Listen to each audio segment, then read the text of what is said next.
कुरान उठा, उसने अलमारी में से कुरान पाक उठाया और उठा कर कहने लगा, जज साहब ये देखिए कुरान पाक, ये मेरे नबी का मौजज़ा है, जो कल भी मौजज़ा था आज भी मौजज़ा है। कुरान करीम की बड़ी शान। नबी पाक सल्लल्लाहु अलैहि वसल्लम ने इरशाद फरमाया, कुरान का जो शख्स एक हरफ पढ़े ना, मैंने एक हरफ कहा है, जुमला नहीं कहा, लफ्ज़ नहीं कहा, लफ्ज़ और जुमले और हरफ में फ़र्क होता है। हुजूर फरमाते हैं, जिसने एक हरफ पढ़ा ना कुरान का, अल्लाह तबारक व तआला उसे 10 नेकियां अता फरमाएगा। फरमाया अलिफ ये एक हरफ है, लाम ये एक हरफ है, मीम ये एक हरफ है। हुजूर फरमाते मैं ये नहीं कहता अलिफ लाम मीम ये एक हरफ है। फरमाया ना ना, अलिफ जुदा है, लाम जुदा है, मीम जुदा है। गोया कि यूँ फरमाया, जो शख्स अलिफ लाम मीम पढ़ेगा अल्लाह तबारक व तआला उसे 30 नेकियां अता फरमाएगा। कुरान की इतनी शान। अब यहाँ पर गौर कीजिए, जिस शख्स ने कुरान का एक हरफ पढ़ा अल्लाह तबारक व तआला ने उसको तो 10 नेकियां अता फरमाई। ज़रा ख़ुद अंदाज़ा लगाइए, जो आपके मुसल्ला इमामत पे खड़े होकर कभी फजर में कुरान की तिलावत करता है, जो कभी मगरिब में कुरान की तिलावत करता है, जो कभी इशा की नमाज में कुरान की तिलावत करता है, उस शख्स का मकाम मर्तबा क्या होगा? उस शख्स का मर्तबा क्या होगा जो कारी कुरान भी है और अपने सीने में पूरा कुरान पाक उसने समाया हुआ है। और कुरान की तो ये शान है, देखिए किताबें दूसरी भी नाज़िल हुई, तौरात अल्लाह की किताब, ज़बूर अल्लाह की किताब, इंजील अल्लाह की किताब, ये सारी किताबें किताबुल्लाह हैं। लेकिन कुरान की ये शान है, कुरान किताबुल्लाह भी है और कलामुल्लाह भी है। ये कुरान को ये शान मिली है। मूसा फरमाया, मूसा को तूर पे आइए, आपको तौरात अता करूंगा। ईसा अपने माबद खाने में आइए, आपको इंजील अता करूंगा। दाऊद अपने माबद खाने में आइए, आपको ज़बूर अता करूंगा। सारी जो है इकट्ठी होके आई, किताबुल्लाह की शक्ल में आई, बिखर बिखर के नहीं आई। लेकिन आप यहाँ पर देखिए कि आप अगर आज के ईसाई के पास एक किताब देखेंगे, वो दूसरे ईसाई के पास वही नहीं होगी, तब्दीली कर दी गई इनके अंदर। लेकिन कुरान की ये शान है कि ये किताबें किताबुल्लाह थी, सारी किताब की शक्ल में आई, आकर बिखर गई, इकट्ठी नहीं रह पाई। लेकिन कुरान बिखर के आया, इकट्ठा नहीं आया। कभी को आयत आई, कभी को हिस्सा आया, कभी को सूरत आई, कुरान बिखर के आया।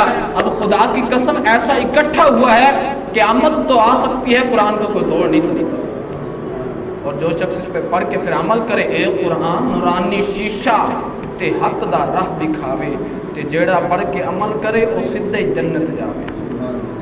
यूरोप के अंदर वेलफेयर सोसाइटी की तरफ से एक इजलास रखा गया।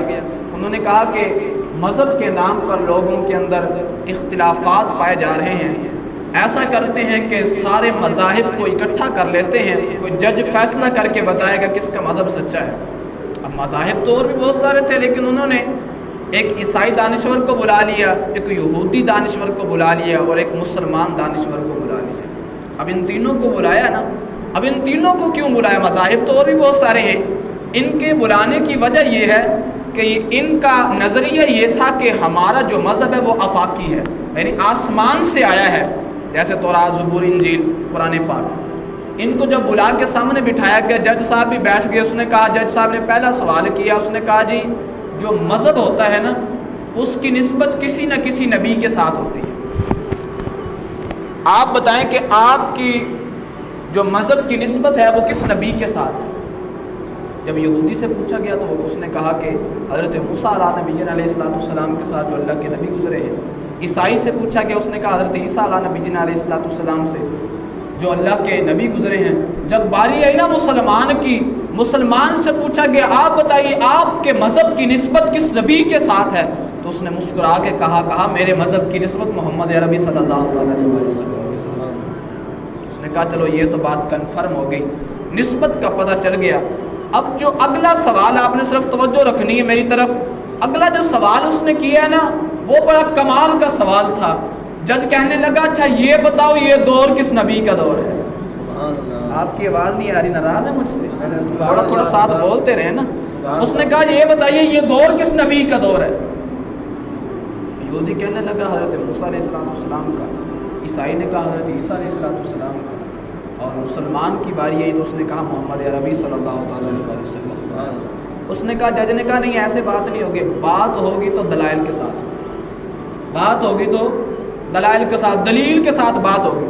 उसने कहा देखिए, नबी के गुज़र जाने के बाद अगर उसका मौजज़ा भी गुज़र जाए ना तो समझो उसका दौर गुज़र गया। मिसाल के तौर पे आपको मिसाल दे के समझाता हूँ। हज़रत मूसा अला नबीना अलैहिस्सलाम का असा मुबारक अगर आज के दौर में आपको मिल भी जाए ना तो आप उससे मौजज़ा ज़ाहिर नहीं कर सकते, हम उससे मौजज़ा ज़ाहिर नहीं कर सकते जिस तरह हज़रत मूसा अला नबीना अलैहिस्सलाम ज़ाहिर किया करते थे। आप फरमाया करते थे जब मुझे धूप लगती है ना, ये जो मेरा असा है ये दरख्त बन जाता है और मुझ पर साया करने लगता है।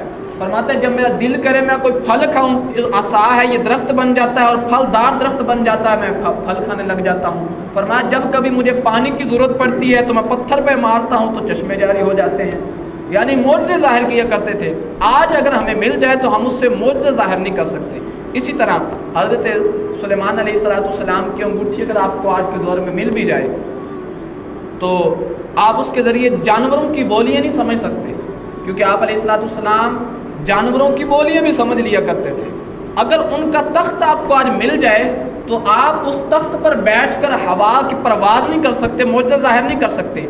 ये उन लोगों के साथ ही ख़ास था। उन्होंने कहा बात तो ठीक है। जब जज साहब ने ये बातें की ना तो अब यहूदी भी खामोश, ईसाई भी खामोश, वो भी चुप कर गया।